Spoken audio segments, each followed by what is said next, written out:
Let's continue our study of rotational dynamics। और आज हम अपने लेक्चर को स्टार्ट करते हैं इस एक्सरसाइज 23 से, जो of course again as we always do, जो मैंने हेलिडे रेज़निक और क्रेन की बुक से ली है। और ये एक्सरसाइज बहुत छोटी सी है और बहुत इंटरेस्टिंग है। और एक्चुअली जैसा कि आप इस तस्वीर में देख सकते हैं, it's about the leaning tower of पीसा, जिससे तकरीबन आप सब ही वाकिफ़ होंगे, क्योंकि यही वो मशहूर बिल्डिंग है जिसके बारे में कहा जाता है कि जिसके ऊपर से गैलीलियो ने मुख्तलिफ़ जिसाम को गिरा के ये मालूम किया था कि अगर हम एयर फ्रिक्शन को इग्नोर कर दें तो सारे जो ऑब्जेक्ट्स हैं वो एक ही रफ्तार से और एक ही टाइम में नीचे पहुंचते हैं ग्राउंड के ऊपर। लेकिन ये आपको लीनिंग टावर ऑफ पीसा के बारे में शायद ये बात भी पता हो कि जैसा कि इसके नाम से ज़ाहिर है, ये लीन करता है एक तरफ, यानी एक तरफ को झुका हुआ है। और जैसा आप बिल्कुल इस तस्वीर में भी देख सकते हैं, तो ये इसी लीनिंग टावर ऑफ पीसा के बारे में प्रॉब्लम है। तो प्रॉब्लम की स्टेटमेंट ये है, the leaning tower of Pisa is 55 metre high and 7 metre in diameter. The top of the tower is displaced 4.5 meters from the vertical.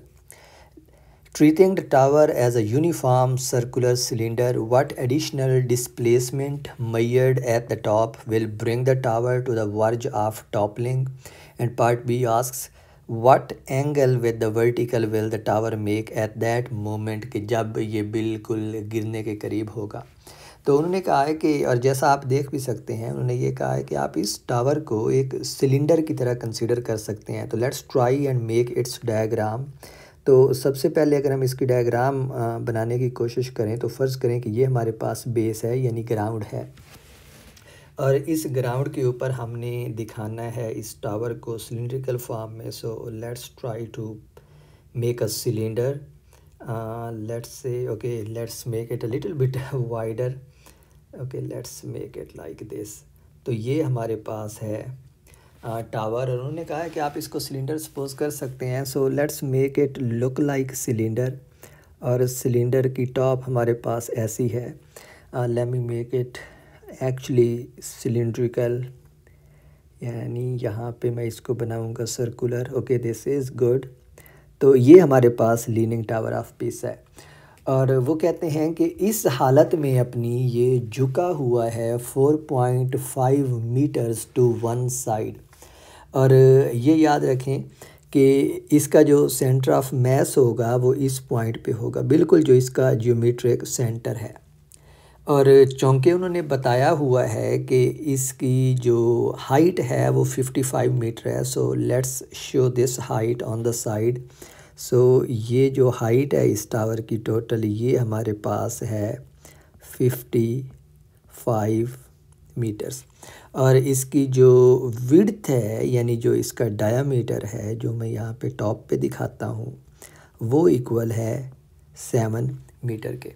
तो ये हमारे पास इसका डायमीटर और इसकी हाइट आ गई। तो इसका मतलब है कि ये जो सेंटर ऑफ ग्रेविटी है इसका, ये बॉटम से भी हाफ़ डिस्टेंस ऊपर होगा और एक साइड से भी हाफ़ डिस्टेंस होगा। यानी अगर हम सेंटर ऑफ ग्रेविटी के कोऑर्डिनेट्स लोकेट करें तो बॉटम से ये बनेंगे, late me use again a different colour. तो बॉटम से ये बनेंगे ये वाली हाइट, जो कि हमारे पास बनती है 55 का हाफ़, और 55 का हाफ़ जो है वो है 27.5 मीटर। और एक साइड से जब इसका हम हाफ़ कैलकुलेट करेंगे, एक साइड से हाफ़ कैलकुलेट करेंगे, तो ये हमारे पास बनता है 7 मीटर का हाफ़ जो है वो 3.5 मीटर आता है। तो ये है इनिशियली हमारे पास इसके कोऑर्डिनेट्स सेंटर ऑफ मैस के। लेकिन चूँकि उन्होंने बताया है कि ये जो टावर है ये एक तरफ को झुका हुआ है, और कितना झुका हुआ है ये भी बताया हुआ है कि वो कहते हैं कि ये 4.5 मीटर झुका हुआ है। तो अगर ये 4.5 मीटर झुका हुआ है तो हम इसके झुके हुए की अगर पोजीशन दिखाएं तो let me use a different colour and try to show the inclined position और like the leaning position. Base पे तो ये सेम है। Let me actually use a different colour. I was about to pick a different color but I don't know why did I pick this one, so let's go with this white. तो base तो इसकी उधर ही रहेगी, सही है। Let मी assume कि ये हमारे पास 4.5 मीटर है, तो बेस तो इसकी उधर ही रहेगी, लेकिन जो इसकी वर्टिकल साइड है या जो इसका टॉप है वो ऑफ कोर्स थोड़ा सा डिस्प्लेस हो जाएगा। तो हमारे पास इस तरह की सिचुएशन बनेगी।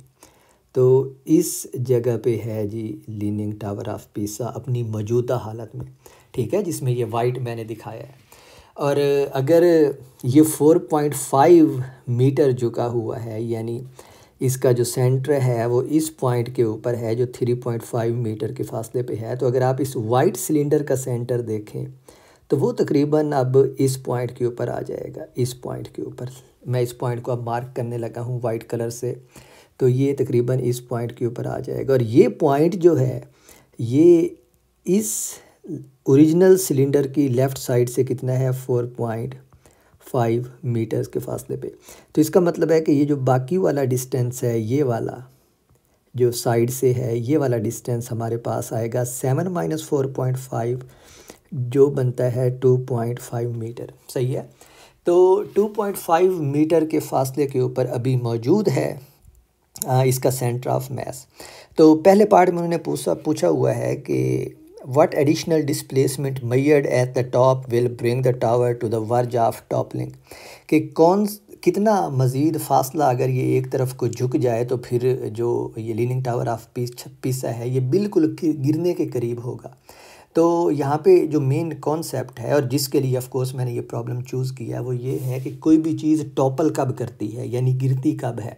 तो चीज़ें टॉपल करती हैं जब उनका सेंटर ऑफ मास बेस के ऊपर नहीं रहता, ठीक है। तो मैं इस चीज़ को एक्चुअली लिखने वाला हूँ यहाँ पे, because this is the most important point in this question and this is the reason why I picked this question, क्योंकि आपको ये कंडीशन पता होना चाहिए। तो मैं इसको लिखने लगा हूँ things topple when center of gravity does not lie on the base.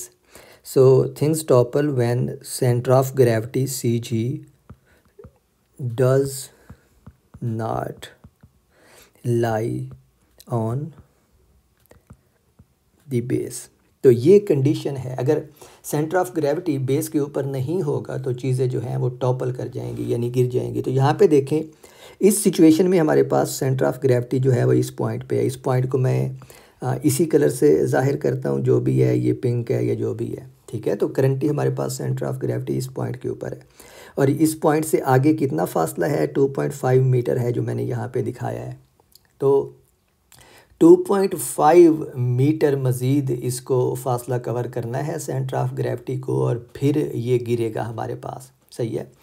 तो मज़ीद इसको 2.5 मीटर डिस्टेंस कवर करना है। तो यहाँ पे जो आंसर आएगा इस पार्ट का वो ये होगा कि 2.5 मीटर्स फर्दर इसको फासला कवर करना है। तो this was the answer to the first part. और जो सेकंड पार्ट है उसका क्वेश्चन ये है कि what angle with the vertical will the tower make at this point, यानी जब टावर जो है वो इस पॉइंट के ऊपर है, द सेंटर ऑफ ग्रेविटी जो है वो इस पॉइंट के ऊपर है और टावर जो है वो इस वाइट डायग्राम में दिखाया हुआ है। तो इस पॉइंट के ऊपर वो कितना एंगल बनाता है वर्टिकल डायरेक्शन के साथ, यानी इस डायरेक्शन के साथ ओरिजिनली जो इरेक्ट डायरेक्शन थी, सीधी डायरेक्शन थी इस लीनिंग टावर ऑफ पीसा की। तो अब आप ये देख सकते हैं इट्स क्वाइट इजी। अगर आप देखें तो हमारे पास ये डिस्टेंस भी है, सही है, और ये डिस्टेंस भी है। और अगर ये दोनों डिस्टेंस हमारे पास हैं तो उन्होंने पूछा हुआ है कि what angle with the vertical will the tower make at the moment. ये वो मोमेंट है जब टावर गिरने के करीब होगा। इसका मतलब है कि हमारा जो सेंटर ऑफ ग्रेविटी है वो इस पॉइंट के ऊपर होगा, या फिर जो ये नुक्ता है ये बिल्कुल इस पॉइंट के ऊपर होगा। तो अब आप देख सकते हैं कि इसके लिए इस टावर को पूरे का पूरा कितना इधर मूव करना होगा, 7 मीटर, ठीक है। तो हमारे पास अगर आप देखें तो ये एक ट्राइंगल सी बन रही है। ये ट्राइंगल इस तरह बन रही है कि जिसकी जो टॉप साइड है वो 7 मीटर है और जो इसकी ये वाली साइड है ये 55 मीटर है और ये वो एंगल है जो हमारे पास बन रहा है, जो हमने कैलकुलेट करना है, यानी वो टॉपलिंग कंडीशन है। तो इस एंगल को हम कह लेते हैं एंगल फाई और ये 55 मीटर है और ये है हमारे पास 7 मीटर।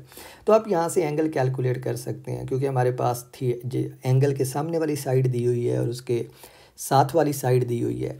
तो यहाँ पे जो हमारे पास फाई आएगा वो बनेगा phi equals tan inverse vertical यानी सामने की साइड जो है डिवाइड बाई जो उसकी बेस है ट्राइंगल की 55, और इसको अगर आप कैलकुलेट करें तो ये हमारे पास आता है 7.25 डिग्रीज़। तो इसका मतलब है कि उस वक्त जब ये टावर जो है ये गिरने के करीब होगा, उस वक्त ये एंगल जो बनाएगा ये वाला, ये एंगल 7.25 डिग्रीज़ होगा। अब यहाँ पे एक और इंटरेस्टिंग चीज़ है, and this is again one of the most interesting thing in this problem. और वो इंटरेस्टिंग चीज़ जो है वो ये है, यहाँ पे उन्होंने कुछ इन्फॉर्मेशन दी हुई है। The current rate of movement of the top is 1 millimetre per year. This is very interesting इस सेंस में कि उन्होंने ये कहा है कि अभी जो इसकी मूवमेंट का रेट है, यानी ये जिस रेशियो से टाइम के साथ मूव कर रहा है एक साइड पर, वो 1 मिलीमीटर पर ईयर है। तो एक्चुअली इस रेट से हम ये कैलकुलेट कर सकते हैं कि कितने टाइम के बाद जो बेस अभी इस पॉइंट के ऊपर मौजूद है, कितने टाइम के बाद ये बेस जो है ये इस पॉइंट पे पहुंचेगी, जिस पॉइंट पे पहुंचने के बाद जो टावर है वो गिर जाएगा। और इस पॉइंट पे बेस अभी मौजूद है और इस पॉइंट तक पहुंचने के लिए उसको मज़ीद कितना फासला कवर करना है, 2.5 मीटर। सही है। और 2.5 मीटर जो है इसको आप इस 2.5 मीटर से एक्चुअली आप ये कैलकुलेट कर सकते हैं कि इसको कितना टाइम लगेगा। सही है। तो टाइम का सिंपल सा जो फार्मूला है हमारे पास, टाइम का फार्मूला होता है हमारे पास T equals S divide by V, total distance divide by speed किसी भी चीज़ की, मूवमेंट की। तो हमारे पास जो एस है वो कितना है इस पॉइंट पे 2.5 मीटर, और जो हमारे पास वी है ये मूवमेंट है उसकी, और ये मूवमेंट कितनी है 1 मिलीमीटर पर ईयर। तो ये है हमारे पास 1 मिलीमीटर पर ईयर।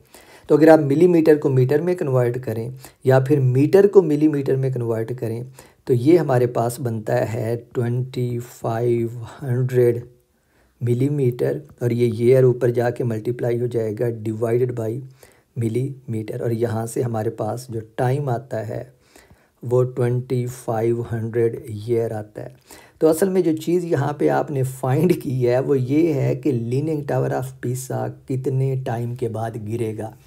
तो जिस रेशियो से अभी उसमें मूवमेंट है, उसकी एक तरफ जो झुकने की मूवमेंट है वो 1 मिलीमीटर पर ईयर है, तो इस हिसाब से अभी मज़ीद 2500 साल तक ये टावर नहीं गिरेगा। So it's quite interesting and quite fun thing कि कैसे हम फ़िज़िक्स की मदद से छोटी छोटी इन्फॉर्मेशन से कितनी ज़बरदस्त किस्म की चीज़ें पता लगाते हैं। And this was again one reason. I remember when I solved this problem for the first time, like a long time ago, I was just so shocked and so astonished by this problem. जब मैंने इसको solve किया तो इसका जवाब exactly of course मुझे याद है कि ये 2500 साल आया था। And I was kind of shocked कि लीनिंग टावर ऑफ पीसा हम 9th से सुनते आते हैं, क्योंकि ऑफ कोर्स गैलीलियो के ज़िक्र में फ़िज़िक्स में इसको लाजमी मेंशन करते हैं। और मैं हैरान था कि इट्स क्वाइट सरप्राइजिंग कि वो कब से झुका हुआ है, पिछले 600 साल से, और मज़ीद उसको 2500 साल लगेंगे गिरने में। So it's quite interesting. So अभी लीनिंग टावर ऑफ पीसा कहीं नहीं जा रहा है, it's gonna be there for some time.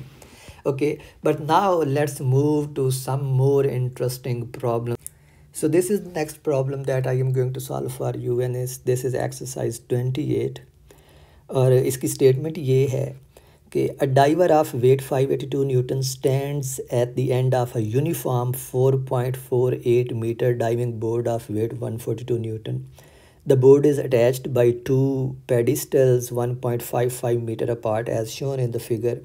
Find the tension or compression in each of the two pedestals. So this is very good question और very good भी, और इसके अंदर बहुत सारा हम इंफॉर्मेशन और नॉलेज भी अखज़ करेंगे।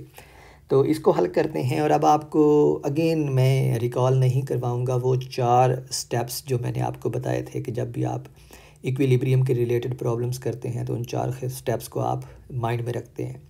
पहला स्टेप ये था कि आप अपना सिस्टम डिफ़ाइन करें। सो क्लियरली हमारा जो सिस्टम है यहाँ पे वो ये वाला है। और दूसरा स्टेप ये था कि आप फ्री बॉडी डायग्राम ड्रा करें अपनी सिस्टम की। और फ्री बॉडी डायग्राम अब मैं यहाँ पे क्विकली ड्रा करने जा रहा हूँ। तो हमारे पास जो डाइविंग बोर्ड है उसको मैं इधर शो करता हूँ कि ये हमारे पास डाइविंग बोर्ड है और इस डाइविंग बोर्ड में को यहाँ पे 2 पेडिस्टल्स की मदद से लगाया गया है एक साइड पे।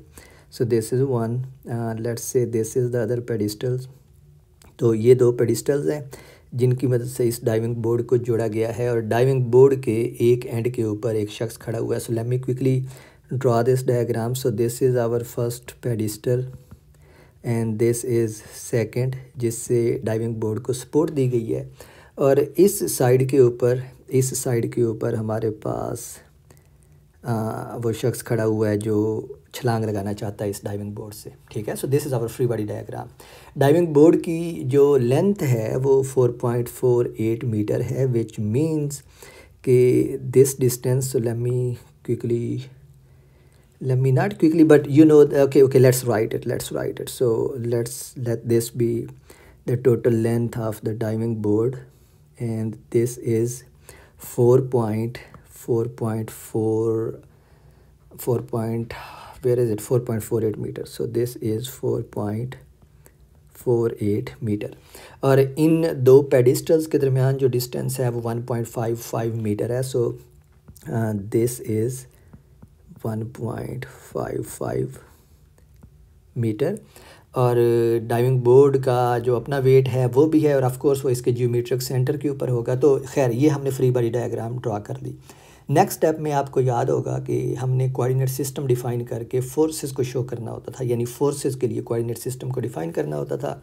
And let's go the trivial way, and trivial way is what you always new कि जो पॉजिटिव एक्स एक्सिस है उसको आप टुवर्ड्स राइट लें और जो पॉजिटिव वाई एक्सिस है उसको अपवर्ड डायरेक्शन में लें। और अब हमने फोर्सेस शो भी करनी है। So let's start showing up the forces. और फोर्सेस को डिफ़ाइन करने में आपने बहुत एहतियात करनी होती है। So this is the first force. Okay, let me redraw it. So this is the first force, come on. और ये वो फोर्स है, ओके ये सीधी नहीं हो रही, सो let me try it one more time.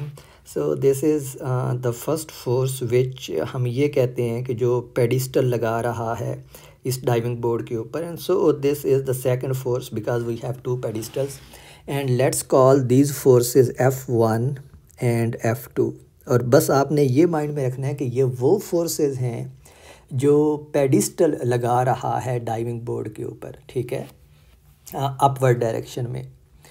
तो थर्ड फोर्स भी इसके ऊपर होगी और फोर्थ फोर्स भी होगी। एक फोर्स हमारे पास ये होगी जो ये शख्स लगा रहा है इस डाइविंग बोर्ड के ऊपर और ये डाउनवर्ड डायरेक्शन में है और मैं इसको नाम देता हूँ F4 से, क्योंकि नामों से कोई फ़र्क नहीं पड़ता। जो चीज़ फ़र्क डालती है वो ये है कि जो भी आपने नाम दिए हैं आपको पता हो कि वो फोर्स जो है वो किस चीज़ को रिप्रेजेंट कर रही है। और फाइनली डाइविंग बोर्ड का अपना वेट है जो इसके ज्योमेट्रिक सेंटर के ऊपर एक्ट करता है और इसको तो मैं सिंपली W से ही अब रिप्रेजेंट करूँगा। Let's not use F anymore. और आप देख लें कि इसको मैंने F4 लिखा था लेकिन अब मैं इसको F3 करने वाला हूँ, क्योंकि मेरा ख्याल था कि शायद मैं वेट को F3 का नाम दूँ, लेकिन वेट को हमने चूँकि W कह दिया तो अब हमारे पास सिर्फ 3 फोर्सेज हैं, F1, F2 एंड F3। और चौथी कंडीशन में हमने क्या करते हैं, हम कहते ये हैं कि हम टार्क के लिए अपना एक्सेस डिफ़ाइन करते हैं, लेकिन वो हम नेक्स्ट स्टेप में करते हैं। पहले हम एक्चुअली कंडीशन अप्लाई करते हैं जो पहली कंडीशन है, और वो पहली कंडीशन कौन सी है, समेशन एफ एक्स इक्वल्स 0 और समेशन एफ वाई इक्वल्स 0। तो जो समेशन एफ एक्स है वो एफ एक्स एक्सेस की तरफ कोई फोर्स नहीं लग रही, तो ये हमें सिंपली 0 इक्वल्स 0 देती है, विच मीन्स कि system is just balanced along X axis. Summation F Y equal 0 जो है, दिस इज़ क्वाइट इंटरेस्टिंग। हमारे पास पॉजिटिव वाई एक्सिस की तरफ 2 फोर्सेस लग रही हैं जिनको हमने कहा है F1 और F2, और फिर नेगेटिव वाई एक्सिस की तरफ भी 2 फोर्सेस लग रही हैं जिनको हमने कहा है W एंड F3। और यहाँ से हमारे पास F1 प्लस F2 जो हैं ये किसके इक्वल आ जाती हैं, W प्लस F3। और अब अगर आप देखें तो हमारे पास F3 भी दिया हुआ है जो कि उस शख्स का वेट है, और W भी दिया हुआ है जो डाइविंग बोर्ड का वेट है। तो अगर ये दोनों वैल्यूज़ हम यहाँ पे सब्स्टिट्यूट कर दें, जो 582 न्यूटन उस बंदे का वेट है डाइवर का, और जो डाइविंग बोर्ड का वेट है वो 142 न्यूटन है, तो इन दोनों को अगर हम ऐड कर दें तो हमारे पास ये बनता है F1 plus F2 equals 724 newton. So F1 plus F2 equals 724 newton. तो ये हमारे पास जो इक्विलिब्रियम की पहली कंडीशन है, यानी जो कंडीशन फोर्सेस के ऊपर है, उससे हमारे पास ये वाली इक्वेशन आ जाती है जो फोर्सेस F1 और F2 को रिलेट करती है। यानी जो वो फोर्सेस हैं जो पेडिस्टल्स लगा रहे हैं डाइविंग बोर्ड के ऊपर, ठीक हो गया। अब हमने लगानी है टार्क्स की कंडीशन, और टार्क अगेन आपको पता है कि आप इस पॉइंट पे, इस पॉइंट पे, इस पॉइंट पे या इस पॉइंट पे, इनमें से किसी भी पॉइंट के ऊपर एक्सिस ऑफ रोटेशन लेके टार्क कैलकुलेट कर सकते हैं। लेकिन मैंने आपको ये भी बताया था कि जो समझदारी वाली चॉइस होती है वो ये होती है कि हम कोई ऐसा पॉइंट चूज़ करें जो उन फोर्सेस में से एक को ज़ीरो कर दे जिन फोर्सेस को हम कैलकुलेट करना चाहते हैं। मिसाल के तौर पर इस प्रॉब्लम में हम F1 और F2 को कैलकुलेट करना चाहते हैं, और F1 और F2 के दरमियान हमारे पास यहाँ पे एक रिलेशन भी आ गया है। तो अब अगर हम टार्क की कंडीशन में F1 या F2 में से एक को किसी तरीके से ज़ीरो कर दें, जो तरीका हमें पता है कि कैसे ज़ीरो करते हैं, तो हमारे पास सिर्फ F1 की वैल्यू आएगी या F2 की, और उसके बाद हम इस इक्वेशन को यूज़ करके दूसरे की वैल्यू फ़ौरन से कैलकुलेट कर लेंगे। So let's do this, let's use this point जहाँ पे F1 एक्ट कर रही है, और मैं अगेन इसको इस सर्कल में दिखा रहा हूँ जो मुझे ये बता रहा है कि इस पॉइंट के ऊपर जो पॉजिटिव Z एक्सिस है टार्क के लिए वो किधर आ रहा है, Z axis out of plane of page, ठीक है। और अगर Z axis out of plane of page आ रहा है तो इसका मतलब है कि अगर आप अपने थंब को पॉजिटिव Z एक्सिस की डायरेक्शन में रखें, तो अगर फिंगर जो हैं वो काउंटर क्लॉकवाइज कर्ल होती हैं तो टार्क पॉजिटिव होगा, और अगर वो क्लॉकवाइज टर्न होती हैं तो टार्क जो है वो नेगेटिव होगा। तो यहाँ पे चार फोर्सेस हैं, तो टार्क की हमारे पास इन जनरल चार इक्वेशंस आनी चाहिए, और टार्क की इक्वेशंस मैं इधर लेफ़्ट पे लिखता हूँ। So let me write a line here. तो हमारे पास in fact let me go a little down. तो हमारे पास जो टार्क की इक्वेशन बनेगी वो बनेगी summation tau which means total torque equals summation R cross F, ठीक है। और यहाँ पे अगर आप देखें तो सम जो है वो आर और एफ दोनों पे लग रहा है, यानी हर फोर्स का मोमेंट आर्म आपने सेपरेट देखना है। तो हमारे पास जो पहली फोर्स है ये वाली, इसका मोमेंट आर्म ज़ीरो है क्योंकि ये बिल्कुल इसी पॉइंट पे लग रही है जिस पॉइंट पे हमारा एक्सिस ऑफ रोटेशन है। लेकिन उससे पहले मैं ज़रा क्विकली इनको सेपरेट करके लिख दूँ कि कौन सी फोर्सेस हैं हमारे पास। तो ये बनेगा R1 cross F1, so let me right it in vector form. Secondly बनेगा R2 क्रॉस F2, ये R2 जो है ये फोर्स F2 का मोमेंट आर्म है। थर्ड बनेगा R3 क्रॉस, इस केस में हमारे पास W है, और लास्ट में हमारे पास बनेगा R4 क्रॉस F3, ठीक है। तो ये हमारे पास मोमेंट टार्क की मुकम्मल इक्वेशन आई है। तो अगर आप देखें तो जो F1 है वो एक्सिस ऑफ रोटेशन के ऊपर लग रही है, तो इसका मतलब है कि ये जो R1 है हमारे पास ये ज़ीरो है, तो पहली टर्म बन जाएगी ज़ीरो। दूसरी टर्म में देखें क्या हो रहा है, R2 ये वाला फासला है इस पॉइंट से लेके इस पॉइंट तक, और F जो है वो अपवर्ड डायरेक्शन में है, तो फिंगर्स जो हैं वो काउंटर क्लॉकवाइज डायरेक्शन में रोटेट होंगी, यानी जो थंब है आपका वो out of the plane of the page होगा। एक चीज़ टार्क पॉजिटिव, और ये एंगल जो R और F के दरमियान है ये 90 है, तो साइन 90 जो क्रॉस प्रोडक्ट आप ओपन करेंगे तो साइन 90 का फैक्टर 1 हो जाएगा। तो ये चीज़ हमारे पास बनेगी सिंपली R2 टाइम्स F2, और R2 जो है वो कितना है 1.55, क्योंकि ये हमारा एक्सिस ऑफ रोटेशन है और इधर से ये दूसरी जो पेडिस्टल है इसका डिस्टेंस 1.55 मीटर है। तो ये हमारे पास बनेगा 1.55 प्लस 1.55 और जो F2 है वो हमने कैलकुलेट करनी है। So let's write it F2। जो थर्ड है वो यहाँ पे वेट है। डाउनवर्ड डायरेक्शन में टार्क नेगेटिव होगा, लेकिन ये इसका मोमेंट आर्म है, तो मोमेंट आर्म और वेट के दरमियान एंगल 90 है, तो साइन 90 वाला फैक्टर 1 हो जाएगा। तो ये हमारे पास बनेगा R3 टाइम्स W। W जो है वो 142 न्यूटन है और R3 जो है वो 4.48 मीटर का हाफ होगा, क्योंकि जो प्लैंक का वेट है, ये जो डाइविंग बोर्ड का वेट है, वो उसके सेंटर के ऊपर एक्ट करता है। और सेंटर से एक एज की लंबाई जो बनेगी इस डाइविंग बोर्ड की, वो टोटल लंबाई का आधा होगा, जो 4.48 मीटर है, तो आधी लंबाई 2.24 मीटर बनेगा। तो ये जो तीसरी टर्म है ये हमारे पास बन जाएगी नेगेटिव साइन के साथ 2.24 मल्टीप्लाइड बाई 142 न्यूटन। सही है। और फाइनली जो फोर्थ है वो भी हमारे पास बनेगी नेगेटिव, क्योंकि फोर्स डाउनवर्ड है। Moment arm total length of the diving board है जो 4.48 है, और F3 जो है वो बंदे का वेट है जो है हमारे पास 582 न्यूटन, जो प्रॉब्लम के अंदर दिया हुआ है। तो ये 582 न्यूटन, और ये टोटल किसके इक्वल होना चाहिए, टार्क जो है समेशन टाउ इक्वल 0। तो यहाँ से आप देख लें कि हमारे पास सिंपली सारे नंबर्स हैं, ये भी नंबर है, ये भी नंबर है, और ये F2 जो है वो हमें चाहिए। तो यहाँ से हम F2 कैलकुलेट कर सकते हैं। और F2 अगर आप इस इक्वेशन को थोड़ा सा रीअरेंज करें तो F2 जो इक्वल है वो आता है, ये बनता है हमारे पास 29। अगर आप ये सारी कैलकुलेशंस करें 2925.44 और इसको आप डिवाइड करेंगे 1.55 से, तो यहाँ से हमारे पास जो F2 की वैल्यू आती है वो आती है 1887.37 न्यूटन। तो ये हमारे पास F2 की वैल्यू आ गई। अब एक बार F2 आ गई तो हम इस इक्वेशन से फ़ौरन ही F1 कैलकुलेट कर सकते हैं, और यहाँ से हमारे पास जो F1 की वैल्यू आती है वो आती है -1163.38 न्यूटन। तो हमने F1 और F2 कैलकुलेट करने थे और वो हमने कैलकुलेट कर लिए हैं। और अब यहाँ पे हमारे पास आता है सबसे इंटरेस्टिंग पार्ट इस सवाल का, और इंटरेस्टिंग पार्ट हमारे पास ये है कि हमने जो फोर्सेस कैलकुलेट की हैं वो ये दो फोर्सेस हैं और उनकी वैल्यूज़ हमारे पास आ गई हैं। एक की पॉजिटिव वैल्यू आई है, एक की नेगेटिव वैल्यू आई है, एक चीज़।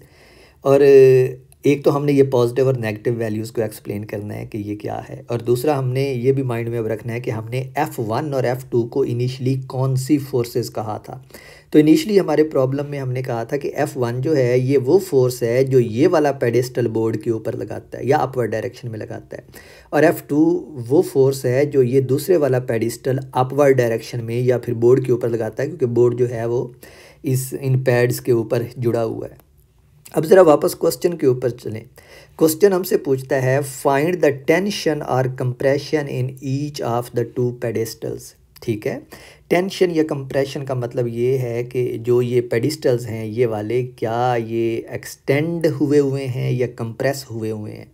ठीक है, तो अब यहाँ पे आपको थोड़ा सा अपना प्रीवियस नॉलेज भी लाना पड़ेगा, इस्तेमाल करना पड़ेगा। So let's look at the expressions for forces.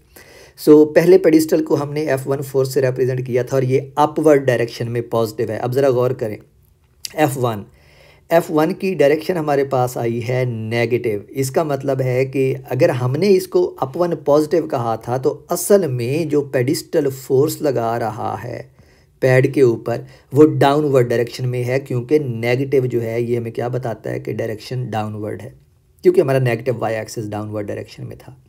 और यहाँ से आपको ये पॉइंट भी पता चलता है कि इट डजेंट मैटर कि आप अपने प्रॉब्लम को कैसे स्टार्ट करते हैं। देखिए, हमने प्रॉब्लम को स्टार्ट किया था ये अज्यूम करते हुए कि F1 और F2 दोनों अपवर्ड डायरेक्शन में हैं, लेकिन जो हमारे पास जवाब आया है इंटरेस्टिंगली वो हमें ये बता रहा है कि भाई F1 जो आपने अज्यूम की थी कि ये अपवर्ड डायरेक्शन में है, ये अपवर्ड में नहीं है, हकीकतन ये डाउनवर्ड डायरेक्शन में है। सी, तो this is very beautiful point कि it doesn't matter how you start your problem, अगर आप सही मैथमेटिक्स करते हैं, सही कॉन्सेप्ट्स लगाते हैं, तो आपका आंसर जो है वो आपका जो बेसिक अजम्पशन है उनसे मुख्तलिफ आएगा, और इसका मतलब है कि आप अपनी बेसिक अजम्पशन को करेक्ट कर सकते हैं अपने फाइनल आंसर के मुताबिक। तो ये हमें ये बता रहा है कि F1 डाउनवर्ड डायरेक्शन में है, जिसका मतलब ये है कि ये पेडिस्टल जो है ये बोर्ड के ऊपर डाउनवर्ड डायरेक्शन में फोर्स लगा रहा है। सही है। तो न्यूटन्स थर्ड लॉ हमें ये कहता है कि अगर पेडिस्टल डाउनवर्ड डायरेक्शन में फोर्स लगा रहा है बोर्ड के ऊपर, तो बोर्ड एक इक्वल फोर्स लगाएगा अपवर्ड डायरेक्शन में इस पेडिस्टल के ऊपर। ठीक है। और अगर बोर्ड अपवर्ड डायरेक्शन में इस पेडिस्टल के ऊपर फोर्स लगाता है, तो इसका मतलब है पेडिस्टल में एक्सटेंशन पैदा होगी। एक्सटेंशन पैदा होने का मतलब है कि जो पेडिस्टल है वो अंडर टेंशन होगा। ठीक है। तो ये जो हमारा फर्स्ट पेडिस्टल है, जो हमसे क्वेश्चन में पूछा गया था कि जो पेडिस्टल्स हैं वो टेंशन में हैं या कंप्रेशन में, तो हमने यहाँ से आर्ग्यू ये किया है कि ये जो हमारा फर्स्ट पेडिस्टल है जो लेफ़्ट वाला है, दिस इज़ अंडर टेंशन या फिर दिस इज़ अंडर एक्सटेंशन। तो यहाँ पे मैं अब लिखने लगा हूँ, फाइनल जो चीज़ पूछी गई है वो ये है कि पेडिस्टल जो है वो अंडर एक्सटेंशन है या फिर अंडर स्ट्रेस है। तो पेडिस्टल 1 जो है जो लेफ़्ट पे है ये असल में टेंशन के अंदर है, यानी ये स्ट्रेच हुआ है, तो दिस इज़ अंडर टेंशन। अब आप बिल्कुल इसी जैसा आर्ग्यू कर सकते हैं दूसरी फोर्स के लिए। दूसरी फोर्स जो है वो पॉजिटिव आई है, जिसका मतलब है कि हमने इसको पॉजिटिव अपवर्ड डायरेक्शन में माना था और हमारे पास ये अजम्पशन जो है वो सही आई है, यानी F2 जो है वो अपवर्ड ही है, जिसका मतलब है कि ये जो पेडिस्टल है ये बोर्ड के ऊपर अपवर्ड डायरेक्शन में फोर्स लगा रहा है।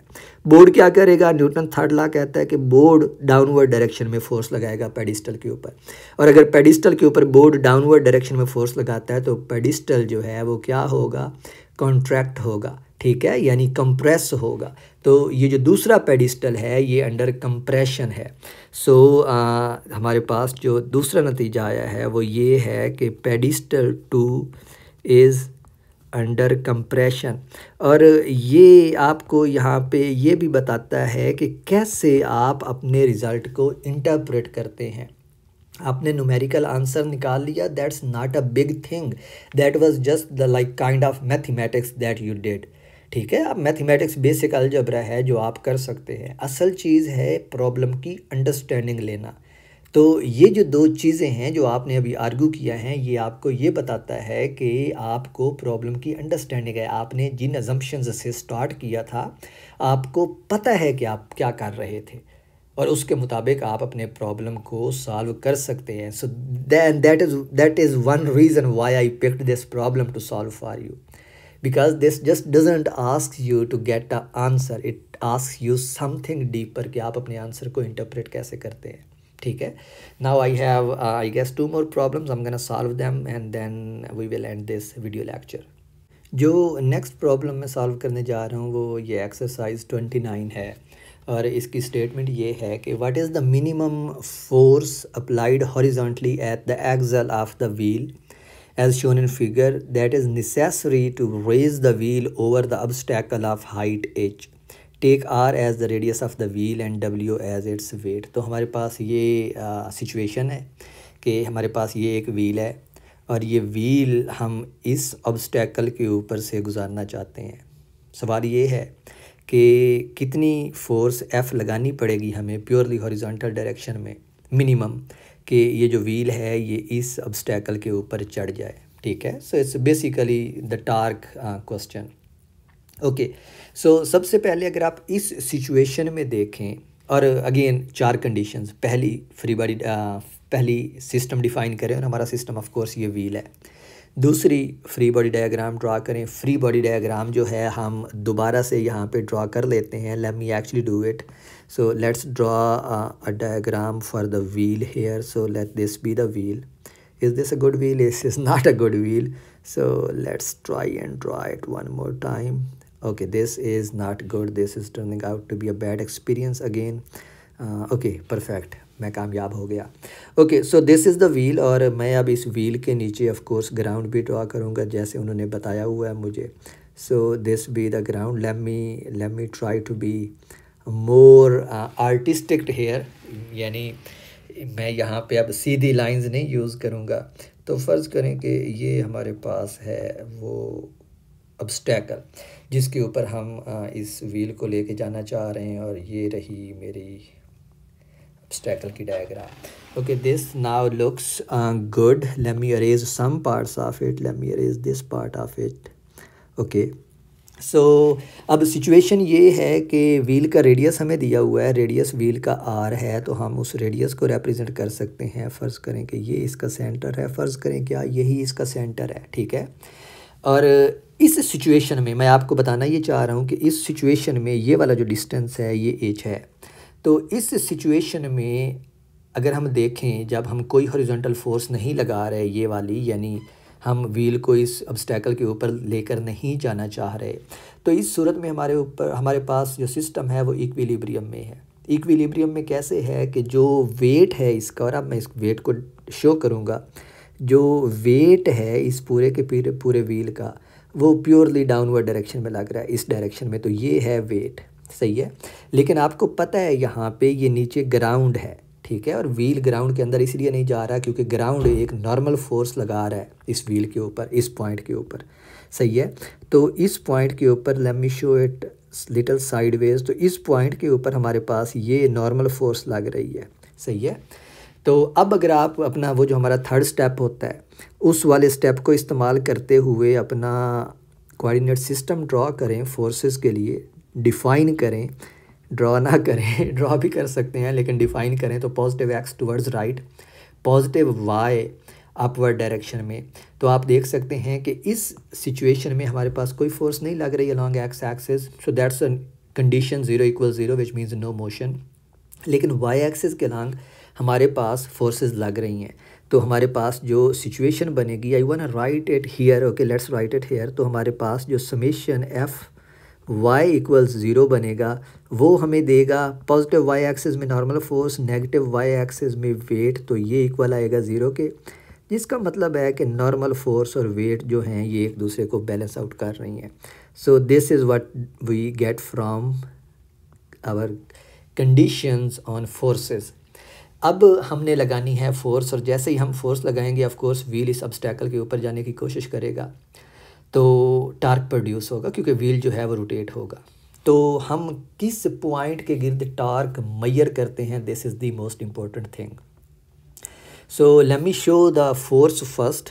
तो let me show use this colour to show force. Which colour should I use? Let's go with blue. So this is the force that we are exerting. Okay, let me do it one more time. So this is the force that we are exerting. Okay, so this is the force F. और अब आप देख लें कि उन्होंने बताया हुआ है कि व्हील का जो रेडियस है R है, और अगर व्हील का रेडियस R है तो हम उस रेडियस को क्यों ना यहाँ से ऐसे ज़ाहिर करें। और आपको पता है कि हर वो लाइन जो सेंटर से इस व्हील के रिम तक जाएगी वो रेडियस के बराबर होगी। So this green line is actually the radius, this is radius. और इंटरेस्टिंगली अगर आप देखें तो ये वाला जो फासला है इस पॉइंट से लेके इस पॉइंट तक ये भी रेडियस के बराबर है, क्योंकि हमारे पास ये भी तो रेडियस है, ये वाला, सही है। तो ये भी हमारे पास रेडियस है। बल्कि अगर मैं इस डायग्राम को थोड़ा सा मॉडिफाई कर लूँ, यानी मैं इस ये जो मैंने ऑब्स्टैकल ड्रॉ की थी इसको मैं थोड़ा सा अरेज कर दूँ और इसे फिर से ज़ाहिर करूँ इस तरह, लेट्स से कि मैं इस तरह ज़ाहिर करता हूँ, ये सही है। तो अब हमें ये थोड़ा सा ज़्यादा अच्छा आइडिया दे रहा है कि ये रेडियस है। तो ये वाला जो डिस्टेंस है मेरे पास ये h है, और ये टोटल डिस्टेंस यहाँ से यहाँ तक r है, तो ये वाला जो डिस्टेंस है ये r - h बनेगा। तो ये वाला जो डिस्टेंस है, ये वाला डिस्टेंस, ये हमारे पास कितना है r - h, अगर रेडियस जो है वो r है। तो दरअसल मैं करना ये चाह रहा हूँ, आपको पता है मैं कंडीशन अप्लाई करना चाह रहा हूँ इक्विलिब्रियम ऑफ टार्क्स की। तो मैं दरअसल इस पॉइंट को पिक करना चाह रहा हूँ, इस पॉइंट को जिसके अराउंड मैं टार्क कैलकुलेट करूँ। तो इस पॉइंट को अब मैं करने लगा हूँ पिंक में रिप्रेजेंट, क्योंकि पिंक को हमने इस डायग्राम में यूज़ नहीं किया। So this is my axis for torque. तो इस पॉइंट के ऊपर जो पॉजिटिव जेड एक्सिस है, positive Z axis out of the plane of the page है। तो अब मैं इस पॉइंट के अराउंड टार्क कैलकुलेट कर सकता हूँ और आप देख सकते हैं कि इस पॉइंट के अराउंड टार्क कैलकुलेट करने में आसानी होगी। और उसकी रीज़न ये है कि अगर आप देखें तो ये जो फोर्स है, ये वाली फोर्स F, ये इस डायरेक्शन में जा रही है। तो अगर मैं इस लाइन को मोमेंट आर्म मान लूँ तो ये फोर्स और मोमेंट आर्म के दरमियान एंगल 90 बनेगा और मेरा मोमेंट आर्म सिंपली F के लिए R माइनस H बन जाएगा। सिमिलरली ये जो वेट है ये डाउनवर्ड डायरेक्शन में आ रहा है और अगर मैं यहाँ पे एक लाइन ये ड्रा करूँ, यानी परपेंडिकुलर लाइन ड्रा करूँ, इस जो line of action of force है, जो line of action of weight है, तो जो ये वाला डिस्टेंस है, ये वाला डिस्टेंस, ये मेरा मोमेंट आर्म बन सकता है वेट के लिए। ठीक है, तो मैं इसलिए कर रहा था। तो अब ज़रा गौर करें, अगर मेरे पास ये वाला एंगल जो है, ये वाला एंगल जो है ये हो फाई, इसको मैं फाई डिफ़ाइन करता हूँ, तो जो इसके सामने वाली साइड बनेगी ये हमारे पास क्या बनेगी, आर साइन फाई, क्योंकि हाइपोटेन्यूज जो है वो रेडियस है, और जो ये वाली साइड बनेगी वो आर कोसाइन फाई बनेगा। और ये जो आर कोसाइन फाई है ये वेट का मोमेंट आर्म है और फोर्स का मोमेंट आर्म कौन सा है, ये वाला आर माइनस एच। तो अब अगर आप इस पॉइंट के अराउंड टार्क कैलकुलेट करें तो ये वाला जो वेट है इसकी वजह से प्रोड्यूस होने वाला टार्क पॉजिटिव होगा, क्योंकि जो थंब है वो out of the plane of the page आएगा, और एफ़ की वजह से प्रोड्यूस होने वाला टार्क जो है वो नेगेटिव होगा, क्योंकि इसकी वजह से जो हमारा थंब है वो into the plane of the page जाता है। तो अब अगर आप समेशन टाउ इक्वल्स 0 अप्लाई करें इसके ऊपर, मैं इधर एक्सट्रीम लेफ़्ट पे करता हूँ, तो अब बन जाएगा समेशन टाउ इक्वल्स 0, ये हमें देता है ये बन जाएगा हमारे पास W times R cosine phi. और अब मैं वो जो एंगल है चूँकि 90 है तो मैं उस टर्म को साथ नहीं लिख रहा, और इसको भी मैं अब यहाँ से उठा के नीचे ले आता हूँ बिकॉज मुझे स्पेस की ज़रूरत है। तो ये मुझे देगा W times R cosine phi minus F R minus H, क्योंकि वो हमारे पास मोमेंट आर्म है, R minus H times F equals 0। सही है, हमें चाहिए थी F। तो आप देख सकते हैं कि यहाँ पे हमारे पास F आ सकता है, क्योंकि W तो हमें मालूम है ना, ये उसका वेट है। ठीक है, तो अगर समहाउ मैं R को साइन फाई कैलकुलेट कर लूँ, यानी मोमेंट आर्म कैलकुलेट कर लूँ, तो मेरे पास F आ सकता है। अब मैं मोमेंट आर्म कैसे कैलकुलेट करता हूँ, ज़रा ये देखें। जो यहाँ पे मैंने ये कैलकुलेट किया था, ये वाला डिस्टेंस जिसको मैंने कहा था ये R साइन फाई है, ये वाला डिस्टेंस बिल्कुल इस डिस्टेंस के बराबर है जो कि R माइनस H है। ठीक है, तो मैं अब इसी ब्लू कलर में यहाँ पे लिखने वाला हूँ कि हम मेरे पास जो चीज़ है वो ये है कि R साइन फाई जो है वो किसके इक्वल है, R माइनस H के, और यहाँ से मेरे पास जो साइन फाई आएगा वो किसके इक्वल आएगा, R minus H divide by R। और आप देख रहे हैं कि मैं साइन फाई को एक्सप्लॉइट कर रहा हूँ कोसाइन फाई कैलकुलेट करने के लिए, क्योंकि कोसाइन फाई ही वो चीज़ है जो मुझे चाहिए इस एफ़ को कैलकुलेट करने के लिए। और मैं इस इक्वेशन को इस ग्रीन बॉक्स के अंदर लिखता हूँ, क्योंकि इस इक्वेशन को, ये हमारी मेन इक्वेशन है जो टार्क की कंडीशन से आई और इसी को हमने यूज़ करना है। तो अब आपको पता है कि अगर आपके पास साइन फाई हो तो कोसाइन फाई आप आसानी से लिख सकते हैं। कोसाइन फाई किसके इक्वल होगा, 1 माइनस साइन स्क्वायर फाई, और इस सारे का स्क्वायर रूट। अगर आप सोच रहे हैं कि ये मैंने कहाँ से लिख लिया है, तो it's just sine square theta plus cosine square theta equals 1।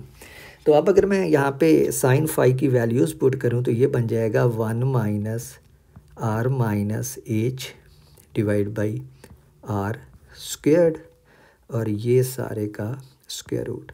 इसको अगर आप सिंप्लीफाई करें तो ये हमारे पास आता है, सिंप्लीफाई होने के बाद 2RH माइनस H स्क्वायर, यानी आप स्क्वायर ओपन कर देंगे, डिवाइडेड बाई ये आता है हमारे पास R स्क्वायर और होल का स्क्वायर रूट। तो ये मेरे पास वैल्यू आ गई कोसाइन फाई की।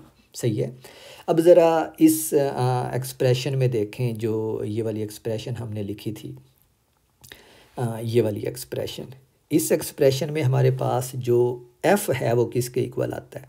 इस एक्सप्रेशन को अगर मैं लिखूँ अब, तो मेरे पास F इक्वल आएगा क्योंकि हमें F चाहिए तो F इक्वल आएगा W और R कोसाइन थीटा जो कि कोसाइन फाई है डिवाइडेड बाई दिस फैक्टर जो R माइनस एच है तो divided by R minus H. ठीक है, तो हमारे पास ये चीज़ आती है। और ये जो R माइनस एच है ये तो हमें पता है R माइनस एच जो है वो किसके इक्वल है, R साइन फाई के। तो अगर हम R माइनस एच की जगह पे R साइन फाई लिख दें तो ये बन जाएगा WR cosine phi divided by R sine phi, right है। तो R कैंसल आउट हो जाएगा और ये हमारे पास बन जाएगा W times cosine phi divided by sine phi. और अब यहाँ पे मज़े की बात है कि कोसाइन फाई और साइन फाई हम पहले ही कैलकुलेट कर चुके हैं। ये कोसाइन फाई है और ये साइन फाई है। ठीक है, तो हम कोसाइन फाई और साइन फाई की अगर वैल्यूज सब्सटीट्यूट करें तो हमारे पास जो फोर्स की वैल्यू आती है और ये वो चीज़ है जो हम कैलकुलेट करना चाहते हैं, ये आती है W times 2RH minus H square whole square root divided by R minus H. तो ये हमारे पास ये वैल्यू आती है फोर्स की। अगर आप इतनी फोर्स लगाएंगे तो जो व्हील है वो उस ऑब्स्टेकल के ऊपर चला जाएगा और ये मिनिमम अमाउंट ऑफ फोर्स है जो आप इस डायरेक्शन में यानी हॉरिजॉन्टल डायरेक्शन में इस व्हील के ऊपर लगाएं तो व्हील जो है वो इस ऑब्स्टेकल के ऊपर, ये जो ऑब्स्टेकल है हमारे पास, इसके ऊपर चढ़ जाएगा। ठीक है, और इस प्रॉब्लम की सबसे मज़े की बात ये है कि हमने जो अपना आंसर निकाला है फाइनल वो सिंपली इन पैरामीटर्स की फॉर्म में आया है। यानी अगर आपके पास व्हील का वेट पता है, आपको व्हील का वेट पता है, उसका रेडियस पता है और आपको ऑब्स्टेकल की हाइट पता है तो आप इस प्रॉब्लम को सॉल्व कर सकते हैं ये वैल्यूज़ सब्स्टिट्यूट करके फोर्स के लिए। ये जनरलाइज्ड है, इसका मतलब है कि आप किसी भी साइज़ का वेट किसी भी साइज़ का व्हील ले लें और किसी भी हाइट की ऑब्स्टेकल ले लें, आप सिंपली इस जनरल फार्मूले में वैल्यूज़ सब्स्टिट्यूट करके वो प्रॉब्लम सॉल्व करने के काबिल हो जाएंगे।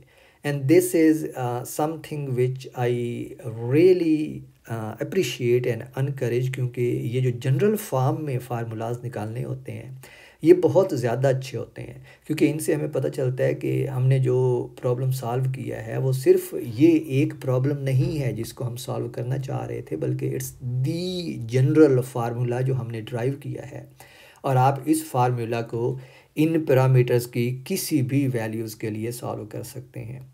There is one more problem that I wanted to do today और of course I am definitely gonna do that problem. And ये वो प्रॉब्लम है जिसका मैंने लास्ट लेक्चर में आपसे प्रॉमिस किया था कि मैं इन सारे प्रॉब्लम्स में, जितने प्रॉब्लम्स भी मैंने अब तक सॉल्व किए हैं, इन सारे प्रॉब्लम्स में मैं फोर्स और मोमेंट आर्म को हमेशा परपेंडिकुलर कर रहा था। यानी अगर वो परपेंडिकुलर ना भी होते तो I just redefine my moment arm इस तरह के अब फोर्स और मोमेंट आर्म के दरमियान जो एंगल है वो 90 डिग्री बने। लेकिन जो ये वाला प्रॉब्लम है, इस प्रॉब्लम में आप देखेंगे कि मैं इनको परपेंडिकुलर नहीं करता, बल्कि जो भी एंगल उनके दरमियान बनता है मैं उसी एंगल के लिए इस प्रॉब्लम को सॉल्व करूँगा। So this is my final pick for today's lecture. और जैसा कि आप देख सकते हैं कि ये एक और इक्विलिब्रियम की सिचुएशन है। सिचुएशन को ऑफ कोर्स हम समझ सकते हैं उसकी स्टेटमेंट पढ़ के। तो स्टेटमेंट ये है कि one end of a uniform beam जिसका वेट दिया हुआ है और उसकी लेंथ भी दी हुई है, attach to a wall with a hinge. ठीक है, तो यहाँ पे ये हमारे पास बीम है जिसकी लेंथ भी दी हुई है, वेट भी दिया हुआ है और ये इस पॉइंट पे इस दीवार से जोड़ी गई है। The other end is supported by a wire making an angle of 27 degree with the beam and wall। जैसा कि आप देख सकते हैं कि ये हमारे पास दूसरी एक स्ट्रिंग है जिसका एक किनारे पे बीम को बांधा गया और दूसरा किनारा जो है वो दीवार के साथ बंधा हुआ है और ये 27 डिग्री का एंगल बनाती है यहाँ पे भी और यहाँ पे भी। अब पूछा ये गया है कि find the tension in the wire. पहली चीज़ कि हमने इस वायर में टेंशन फाइंड करनी है। और secondly compute the horizontal and vertical components of the force on the hinge, के हिंज के ऊपर जितनी फोर्स लग रही है उसके हॉरिजॉन्टल और वर्टिकल कंपोनेंट्स फाइंड करें।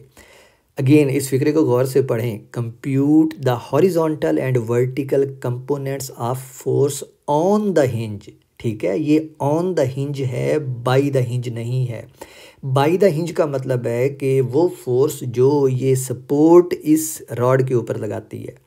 ऑन द हिंज का मतलब है कि जो रॉड इस हिंज के ऊपर लगाता है, ठीक है। तो ये अगेन वो उस तरह डाइविंग बोर्ड वाले प्रॉब्लम की तरह है, जो दूसरा प्रॉब्लम था आज की वीडियो का, जिसमें हमने ये देखना था कि कंप्रेशन पैदा होती है या एक्सटेंशन पैदा होती है उन पेडिस्टल्स में। Okay, so again first thing first, सबसे पहले तो हमारा जो प्रॉब्लम की हमने डिफ़ाइन करनी है कि सिस्टम हमारा कौन सा है। तो ये हमारा सिस्टम है। नेक्स्ट स्टेप में हम इसकी फ्री बॉडी डायग्राम ड्रा करते हैं। तो फ्री बॉडी डायग्राम के लिए हम यहाँ पे शो करते हैं G wall. So let this be wall. और अगर ये वॉल है तो अब मैं यहाँ पे कोशिश करता हूँ इस रॉड को रिप्रेजेंट करने की, और रॉड के लिए ऑफ कोर्स मैं डबल लाइंस यूज़ कर सकता हूँ, फ़ायदेमंद है मेरे लिए। और जब मैं इन डबल लाइंस को यूज़ करता हूँ तो मैं इनको फिल भी कर देता हूँ ताकि पता चले कि ये एक सॉलिड रॉड है, ठीक है। तो ये हमारे पास रॉड हो गया। और फाइनली हमने रिप्रेजेंट करनी है स्ट्रिंग। तो स्ट्रिंग के लिए मैं कलर यूज़ करता हूँ। ऑफ कोर्स मुझे ज़ीशान कह रहा था कि सर हमसे प्रॉब्लम नहीं होते, आप कलर्स के लिए परेशान होते हैं। So that was a beautiful remark. So colour के लिए रिंग के लिए सॉरी स्ट्रिंग के लिए मैं ये वाला ग्रीन कलर यूज़ करता हूँ। So this is how the symmetry of the problem is. Okay, there are a lot of things. Okay, तो ये हमारी फ्री बॉडी डायग्राम आ गई। और फ्री बॉडी डायग्राम में हमें कुछ और चीज़ें भी बताई हुई हैं। और जो पहली चीज़ बताई हुई है वो ये है कि जो रॉड है उसका वेट दिया हुआ है 52.7 पाउंड। तो फ़र्ज़ करें कि रॉड का वेट जो है वो उसके सेंटर के ऊपर एक्ट करता है डाउनवर्ड डायरेक्शन में। तो let me call this W। So this is the weight of the rod. और स्ट्रिंग जो है ऑफ कोर्स वो टेंशन की फोर्स लगा रही है। So this is tension, right. Okay, अब आती है मज़े की चीज़। और वो मज़े की चीज़ ये है कि मैंने आपको बताया था कि बल्कि कई दफ़ा बताया है पिछले 2-3 लेक्चर से, और वो ये है कि जितने भी मैंने प्रॉब्लम्स सॉल्व किए हैं आपके लिए, उन सब में मैंने फोर्सेस और मोमेंट्स आर्म को परपेंडिकुलर किया है। अगर वो परपेंडिकुलर नहीं भी थे तो मैंने उनको परपेंडिकुलर किया है। और अगर आपको इस चीज़ की समझ नहीं आती तो इन सारी एग्जांपल्स को दोबारा देखें, how did I do that, this is very important. और उसकी रीज़न ये है कि वो साइन थीटा वाला जो मसला है, साइन थीटा वाला फैक्टर है, वो 1 हो जाता है, हमारी जान छूट जाती है। लेकिन इस प्रॉब्लम में मैं जो मोमेंट आर्म और फोर्स के दरमियान एंगल होगा ना उसको 90 नहीं करूँगा। I just want to show you कि जो जनरल फॉर्मलिज्म है वो किसी भी सिचुएशन के लिए वर्क करता है। So let's define the things. हमारे पास ये एंगल जो था ये 27 डिग्री था। सो दिस वाज 27। ये एंगल जो था ये भी 27 डिग्री था। So let's write it 27। और अगर ये एंगल भी 27 है, ये एंगल भी 27 है, तो ये एंगल क्या होना चाहिए? आपको पता है किसी भी ट्राइंगल के अंदर टोटल एंगल्स का सम जो है वो 180 होता है। तो 27 और 27 अगर दो एंगल्स हैं तो ये बन गया है 54। तो ये वाला जो है ये डेफिनेटली क्या होगा 180 माइनस 54। और 180 माइनस 54 जो है वो होता है 126। So this angle is 126 degrees. और अगर ये एंगल 126 डिग्रीज़ है तो ये टोटल एंगल कितना होना चाहिए था 180, बिकॉज इट्स स्ट्रेट लाइन।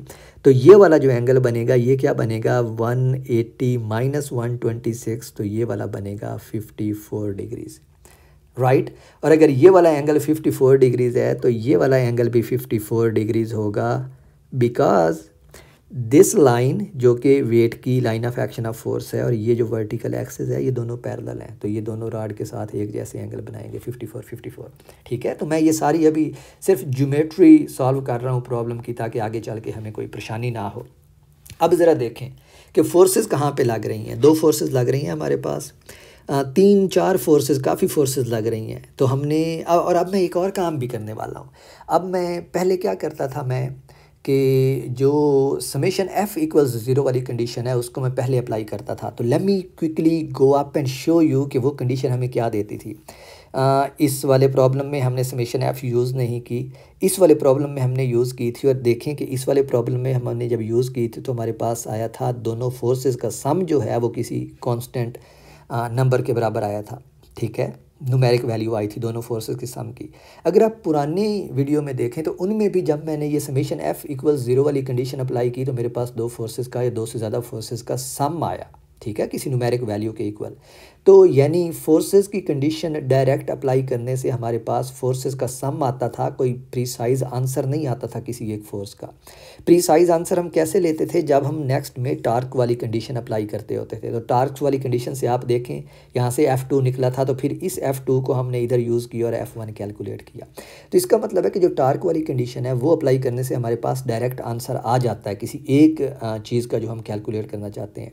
तो इसीलिए अब मैं यहाँ पे टार्क वाली कंडीशन को पहले अप्लाई करने लगा हूँ फोर्सेस वाली कंडीशन से, ठीक है। तो मैंने दो फोर्सेस दिखाई हैं यहाँ पे, एक ये W है और एक ये टेंशन है स्ट्रिंग वाली जो अपवर्ड डायरेक्शन में इस पॉइंट के ऊपर लग रही है। अब इस पॉइंट के ऊपर भी कुछ फोर्सेस लग रही हैं क्योंकि यहाँ पे हिंज और रॉड जो हैं वो एक दूसरे से टकराए हुए हैं, ठीक है। तो यहाँ पे मैं ये फ़र्ज़ कर लेता हूँ कि जो फोर्स ये रॉड लगा रहा है हिंज के ऊपर वो इसी डायरेक्शन में है जिस डायरेक्शन में हमारे पास रॉड है। तो ये वो फोर्स है, सही है, जो इसको मैं कहता हूँ FR, फोर्स बाई रॉड, ठीक है। फोर्स बाई, मैं इसको लिख देता हूँ क्योंकि आप लोग फिर कंफ्यूज होते हैं। तो ये है force by rod on hinge, ठीक है। तो ये जो डिफ़ाइन करना है ना चीज़ों को, दिस इज़ वेरी इंपॉर्टेंट क्योंकि इसकी बेस पे आप आर्ग्यू करते हैं कि आप जो चीज़ कैलकुलेट करना चाह रहे हैं उस तक कैसे पहुंचेंगे। तो ये FR जो है ये फोर्स हिंज के ऊपर है जो रॉड लगाता है। तो अब आप देखें कि हमारे पास तीन फोर्सेस हैं, 1, 2 और 3, ठीक है, और मुख्तलिफ पॉइंट्स के ऊपर लग रही हैं। तो अगर आप टार्क की कंडीशन लगाना चाहते हैं तो कौन से पॉइंट के अराउंड टार्क कैलकुलेट करना चाहेंगे। पहली बात, फर्स्ट थिंग फर्स्ट, हमें टेंशन चाहिए, ये फोर्स हम कैलकुलेट करना चाहते हैं। तो हम अपना एक्सेस जो है ना टार्क कैलकुलेट करने के लिए ये नहीं लेंगे क्योंकि इस केस में मोमेंट आर्म 0 हो जाएगा, ठीक है। दूसरी चीज़, ये सेंटर में हम ले सकते हैं जहाँ पे वेट लग रहा है, but it will not be very helpful. Why, क्योंकि अगर हम इसके ऊपर एक्सेस ले लें तो इस W की वजह से टार्क 0 हो जाएगा और सिर्फ FR की वजह से टार्क रह जाएगा, और FR तो अभी हमने कैलकुलेट ही नहीं की। तो हमारे पास जो बेस्ट चॉइस है वो ये है कि हम इस पॉइंट के ऊपर अपना एक्सेस लें, यानी जो Z एक्सेस है वो इस पॉइंट के ऊपर बाहर आ रहा है। तो जैसे मैं पहले करता हूँ बिल्कुल वैसे, Z axis coming out of plane of page. तो इस डेफिनेशन के साथ जब मेरा थंब अब होगा out of plane of page, अगर मेरा thumb out of plane of page होगा तो मेरा टार्क पॉजिटिव होगा, और अगर इनटू प्लेन ऑफ पेज होगा तो टार्क नेगेटिव होगा। अब ज़रा देखें, जो टेंशन है वो इस पॉइंट के ऊपर लग रही है, तो ये सारा इस पॉइंट से इस पॉइंट तक जो फासला है ये मोमेंट आर्म है जो कि रॉड की लेंथ है। लेकिन ये जो मोमेंट आर्म है ये जा किधर रहा है, ये चीज़ आपने नोट करनी है। So let me show it. Moment arm जो है वो इस डायरेक्शन में आगे जा रहा है, सही है, और जो टेंशन लग रही है वो इस डायरेक्शन में लग रही है। मैं I'm gonna पिंक इट, मैं टेंशन को पिंक करने वाला हूँ इस पॉइंट तक, ठीक है। तो जो टेंशन है वो इस डायरेक्शन में लग रही है, ये वाली। तो अब टेंशन और मोमेंट आर्म के दरमियान जो एंगल है वो ये वाला एंगल है, सही है, ये वाला एंगल है। और इसका मतलब है कि अब अगर मैं समेशन टाउ इक्वल 0 वाली कंडीशन लगाता हूँ तो मुझे ये वाला एंगल चाहिए। अब देखें मैं ये वाला एंगल कैसे कैलकुलेट करता हूँ। ये वाला एंगल मैं ऐसे कैलकुलेट करता हूँ कि अगर मैं इस टेंशन की line of action of force को बढ़ा दूँ इस डायरेक्शन में, तो अब देखें कि ये एंगल जो है ये कितना है 27, सही है। तो इसका मतलब है ये एंगल भी कितना होगा 27, और अगर ये एंगल 27 है तो ये जो टोटल एंगल बनता है ये 180 बनता है, because it's a straight line. तो let me write first here कि ये 27 है। तो अगर ये 27 है तो ये जो है ये 180 माइनस 27 है, जिसका मतलब है कि T और उसके मोमेंट आर्म के दरमियान जो एंगल बन रहा है वो 153 डिग्रीज़ है, ये वाला एंगल, ठीक हो गया। और वेट तो हम देख ही सकते हैं, वेट को तो मैंने पहले ही सॉल्व कर लिया कि वेट इस डायरेक्शन में है, मोमेंट आर्म इस डायरेक्शन में है, तो इनके दरमियान एंगल 54 है। So we are all set to apply summation tau equals 0। So summation tau equals 0 means कि R क्रॉस F इक्वल्स 0, और पहले केस में जो पॉजिटिव टार्क आता है वो T की वजह से आता है। तो इसका मतलब है कि लेंथ ऑफ रॉड मैं इसको कहने लगा हूँ L R times T times sign of angle 180 minus 27 जो है वो 153 डिग्रीज़ है, ठीक है। और जो वेट की वजह से टार्क है वो नेगेटिव आता है और ये अब आएगा L of R divide by 2। क्यों? क्योंकि रॉड जो है जो वेट है वो रॉड के सेंटर के ऊपर एक्ट करता है, तो ये वाली जो लंबाई बनेगी मोमेंट आर्म वो कितना बनेगा एल डिवाइड बाई 2, यानी रॉड की आधी लंबाई times W times sign of कितना आया है हमारे पास 54 डिग्रीज, ठीक है। और ये इक्वल आएगा 0 के, late me right it equal 0। और यहाँ से आप फ़ौरन से टी कैलकुलेट कर सकते हैं, एल आर कैंसिल हो जाएगा तो टी हमारे पास आएगा W by 2 times sign of 54 divide by sine of 153 degrees, ठीक है। तो आप ये करेंगे तो आपके पास फ़ौरन से टी की वैल्यू आ जाएगी और टी की वैल्यू आती है 47 पाउंड्स 47 LBs, क्योंकि आपके पास जो वैल्यूज़ दी हुई हैं फोर्सेस की वो पाउंड्स में हैं, तो हमारे पास आंसर 47 पाउंड आ जाता है। तो this is something that I was talking about कि ज़रूरी नहीं है कि आप मोमेंट आर्म और फोर्स के दरमियान एंगल 90 करें, आप उनके दरमियान जो एंगल बन रहा है वो भी ले सकते हैं, but then you have to be careful about this factor of sine theta जो दोनों में आ रहा है, ठीक है। So this was first part of the problem. और second part of the problem हमें ये कहता है कि compute the horizontal and vertical components of the force on the hinge, और वो डायरेक्शन हमने पहले ही दिखा दी है जो फोर्स हिंज के ऊपर लग रही है, ठीक है, ये वाली। तो इसके जो हॉरिजॉन्टल कंपोनेंट बनेगा वो हमारे पास ही वर्टिकल कंपोनेंट ये वाला बनेगा और जो हॉरिजॉन्टल कंपोनेंट है वो ये वाला बनेगा, सही है। तो आप अब जो समेशन f इक्वल 0 है वो लिख सकते हैं कंडीशन। तो जो दूसरी कंडीशन है हमारे पास, मैं उसको इधर लिखने लगा हूँ, वो है summation F x equal 0 considering positive x axis upward, positive x axis towards right. So let me actually show it here. तो positive x axis this direction में और positive y axis upward direction में। तो summation F x equal 0 आपको क्या देता है, आपने ये देखना है कि x एक्सिस की तरफ कौन सी फोर्सेस लग रही हैं। इस डायग्राम में आए वापस, तो डायग्राम में अगर आप देखें तो x एक्सिस के अलांग एक ये फोर्स है जो नेगेटिव x एक्सिस के अलांग लग रही है, और दूसरा हमने ये भी दिखाना है कि जो टेंशन है वो किस एक्सिस के अलांग लग रही है। तो टेंशन जो है वो इस डायरेक्शन में लग रही है, लेकिन हमारा जो वर्टिकल एक्सिस है वो ये वाला है, ठीक है, और जो हॉरिजॉन्टल एक्सिस है वो ये वाला है। तो मैं इस डायग्राम को अब नीचे दोबारा से ड्रा करने लगा हूँ। तो अब जब मैं इसको दोबारा से ड्रा करूँ डायग्राम को, तो अब क्विकली मैं इस तरह शो करने लगा हूँ। मैं अब इसको इतने प्यार से ड्रा नहीं करने लगा जितनी मैंने ऊपर की है। So let's go straight. तो ये है हमारा rod, let's bend it little, okay. और जो टेंशन लग रही थी, टेंशन फोर्स लग रही थी इस डायरेक्शन में, सो दिस वाज टेंशन, राइट। और जो हमने अपना वर्टिकल एक्सिस अब ड्रा किया है वो अगर टेंशन के ऊपर हम दिखाएं तो ये हमारा हॉरिजॉन्टल था और वर्टिकल एक्सिस ये वाला था जो वाई एक्सिस है। So this is our Y and this is our X. और जो टेंशन एंगल बनाती थी इस रॉड के साथ वो 27 था, सही है। और अब हमें वर्टिकल एक्सिस या हॉरिजॉन्टल एक्सिस कैलकुलेट करने के लिए ये वाला एंगल चाहिए। इस एंगल को कैलकुलेट करने के लिए अब ज़रा देखिएगा कि मैं किस तरह आर्ग्यू करने जा रहा हूँ। इस ऊपर वाली डायग्राम में जाएं तो ये वाला जो एंगल था ना हमारे पास, ये 126 डिग्री था। तो मैं पहले इस एंगल को दिखाने लगा हूँ। हमारे पास था ये वाला एंगल 126 डिग्रीज। इसको मैं इधर ऊपर करके दिखाता हूँ, ये 126 है, सही हो गया। लेकिन अगर मैं यहाँ पे एक और लाइन ड्रा करूँ, late me use a different colour, late me go with this colour. अगर मैं इधर एक लाइन ड्रा करूँ बिल्कुल परपेंडिकुलर इस लाइन के, ठीक है, तो अब मुझे पता है कि जो ये वाला एंगल है, ये वाला angle this is just 90 degree, सही है। और अगर ये 90 डिग्री है तो जो ये वाला एंगल है ये क्या होगा, 126 माइनस 90 जो कि 36 डिग्री बनता है, ठीक हो गया। और अगर ये एंगल 36 डिग्री है तो आप ज़रा गौर करें कि ये जो हमारे पास ये वाली लाइन है ये इस वर्टिकल एक्सिस को जहाँ पे कट कर रही है ये उसके भी परपेंडिकुलर है। यानी इस वर्टिकल एक्सिस को अगर मैं ऊपर बढ़ा दूँ तो मेरे पास जो ये वाला एंगल बन रहा है ये वाला ये कितना है 90 डिग्री। ठीक है, तो अब ज़रा देखें ट्राइंगल के अंदर टोटल एंगल कितना होना चाहिए 180। तो ये है हमारे पास 90, ये है 36, तो ये कितना हो गया 126।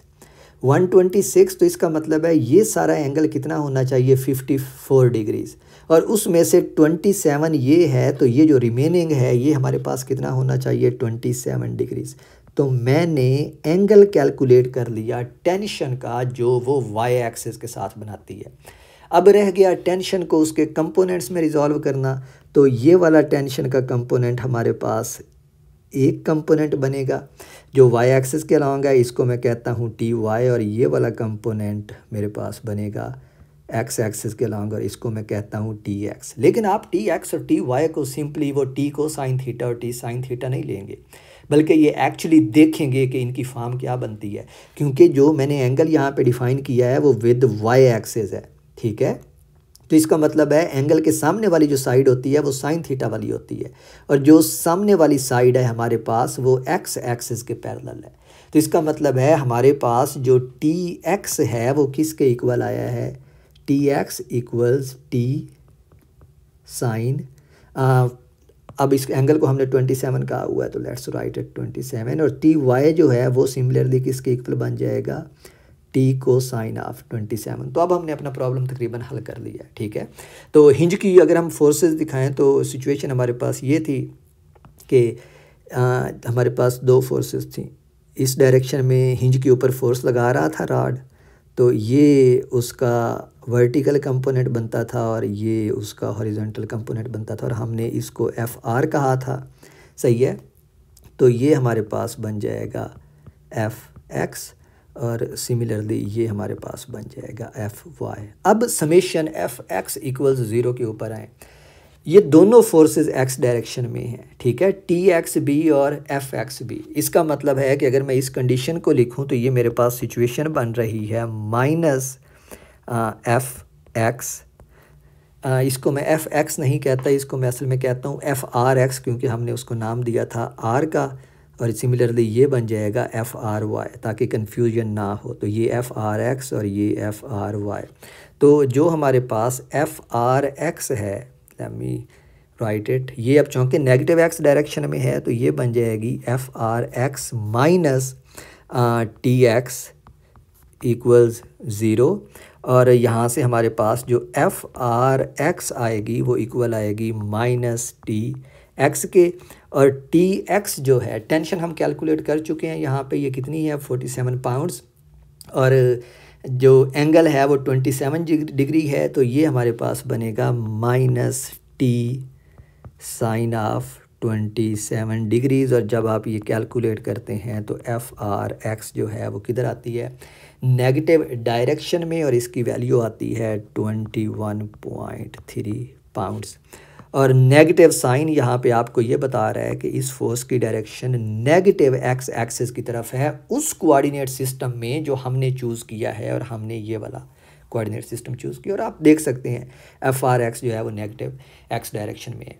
दूसरी कंडीशन लगाएं जी फोर्सेस की, जो हमारे पास है समेशन एफ वाई इक्वल्स 0, और इसमें अगर आप देखें तो जो एफ आर वाई है वो पॉजिटिव वाई डायरेक्शन में है। ठीक है, तो एफ आर वाई जो है एफ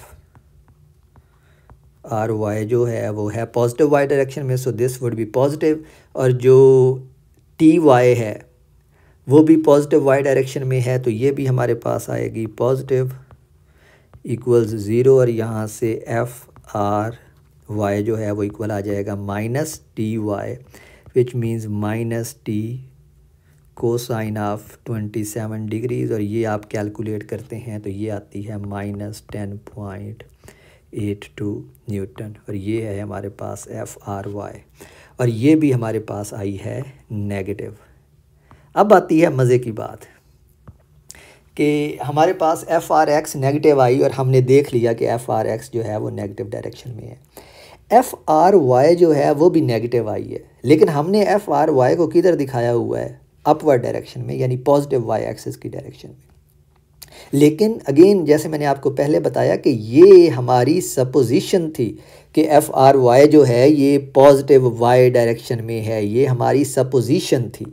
हमने ये सोचा था कि शायद एफ आर वाई जो है वो पॉजिटिव वाई डायरेक्शन में होगी, लेकिन हमारा आंसर हमें क्या बता रहा है कि भाई नहीं, जो एफ आर वाई है वो नेगेटिव वाई डायरेक्शन में है। तो इसका मतलब है कि जो एफ आर वाई है वो इस डाउनवर्ड डायरेक्शन में है, नेगेटिव वाई डायरेक्शन में। और सो अब चूँकि आपने प्रॉब्लम सॉल्व कर लिया तो अब आप अपने प्रॉब्लम को करेक्ट करेंगे, यानी सही डायरेक्शंस दिखाएंगे। तो अब एफ आर एक्स जो है वो नेगेटिव एक्स एक्सिस की डायरेक्शन में है, जो एफ आर वाई है वो नेगेटिव वाई एक्सिस की डायरेक्शन में। And this ends my lecture. तो अब आपको थोड़ा सा आइडिया हो गया होगा कि how much fun it is to solve this problem and how much thinking it requires in order to solve this problems. यानी आपने जो कॉन्सेप्ट्स अंडरस्टैंड किए हैं, you really have to make use of them in order to solve these problems, and this is the beauty of physics। और मैं हमेशा यही कहता हूँ, इट डजेंट मैटर कि आपने पूरी की पूरी किताब को रट्टा लगा लिया या मेमोराइज कर लिया, it doesn't matter, you can not be sure कि आपको वो चीज़ आती भी है या नहीं। वो चीज़ आने की एक ही गारंटी है, जब आप प्रॉब्लम सॉल्व करने के काबिल हो जाएंगे। I spent like 70 minutes, maybe 75 minutes on this lecture on 4 problems, but trust me, if I have to solve these problem at my own, I can only solve them, like I can solve 4 problems in like 10-15 minutes. I'm not bragging, I'm just saying कि practice makes you perfect। जितने आप ज़्यादा problem करेंगे, आप problem solving के ऊपर उतने ज़्यादा अच्छे होंगे और आपको उतना कम टाइम लगेगा नया प्रॉब्लम सॉल्व करने में, right. So just spend the time it required, the time it deserves।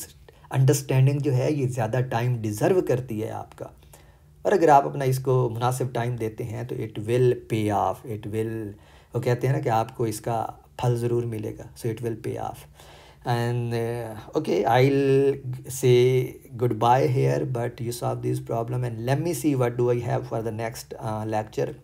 I still wanted to solve a few more problems which are my favorite problems. I remember them from my undergrad, क्योंकि वो problems हैं जो मुझे अब भी याद हैं, जिन problems के ऊपर I was like wow what a beautiful, what a wonderful problem, जिन प्रॉब्लम से मुझे बहुत कुछ सीखने को मिला था। Then again we have 3 lectures just spent on problem solving, and that is more than enough. So let me see what we have for the next video lecture, and hopefully I will see you then. Bye bye.